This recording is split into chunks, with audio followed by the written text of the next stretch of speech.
Yeah, hello. Welcome to this screencast. In this session, I'll be giving you a brief overview of the online application used by the Student Loan Trust Fund and the functions performed by the various actors within the system, namely the applicants, the zonal coordinators, and the loan officers at the head office. So if I'm an applicant, what is expected of me, or what am I supposed to do within the system, right? Well, first of all, we expect you to register, which is done by creating an account. And then once you have that, you can just sign in into the application, and then you start filling in the online forms. Once you are done, we expect you to hit the submit button and then submit your application. It's just as simple as that. That's what all applicants are supposed to do. Each application of an applicant is tagged so that we know which process the application is in. So when I move to the admin console, you should be able to see some of those application states. Typically, you see an applicant's application being in these states as being registered, filling forms, completed forms. Registered basically means that the applicant has just created an account with us, but has not started filling the online forms. Filling forms means the applicant has registered and is basically filling the forms as the name suggests.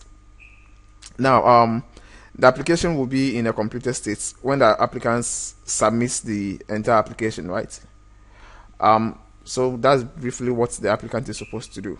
Now, where the applicant's process ends, that's where the zonal coordinators session comes in. Since you are the zonal offices, you will basically be dealing with the supporting documents from the applicants, right? Now, your job is just simple. All you need to do is to either accept or reject the application. Now, that application is hooked to your live system, right? So most of the checks has already been done. All that is expected of you is to cross-check that the online data is the same as is the same information as we have on the submitting document, right?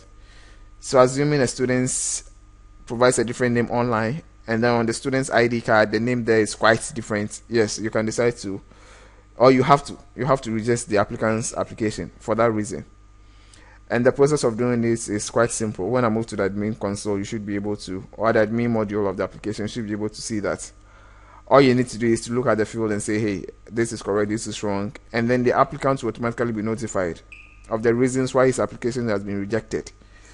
It even goes down to the detail to tell the applicant which particular field was not accepted. If it's on the name, yes, there will be a reason attached to the name. If it's a telephone number, that will also be there. So basically what happens, once you accept the applicant's application, right, which means confirming that the supporting documents matches the online data, the application automatically creates a batch for you. If there's an existing batch, it will add the applicant's application to that batch. If one is not there, it will automatically create a new batch, and then any subsequent acceptance of applications will go into that particular batch. All you need to do when you are satisfied that you have every data as you should be is for you to just close the batch. Once you do that, head office is automatically notified that there's an incoming batch from a zone, and then they'll just pick it up from there. If you decide to also reject an application, the applicant is notified and not added to any batch. Now, the work to be done at head office is almost just a replica of what happens at the zonal office. So they also have an option to either accept or reject an application. Once they accept an application, the system automatically creates a processing batch or an operations batch, and then adds the applicants to it. And later on, when they close it, they will have the options to move the data straight into the live system, which is the SLMS. So that's basically the brief overview of the online system as it is now. I will quickly go into the admin portion so you know what to do exactly. Thank you for viewing this screencast.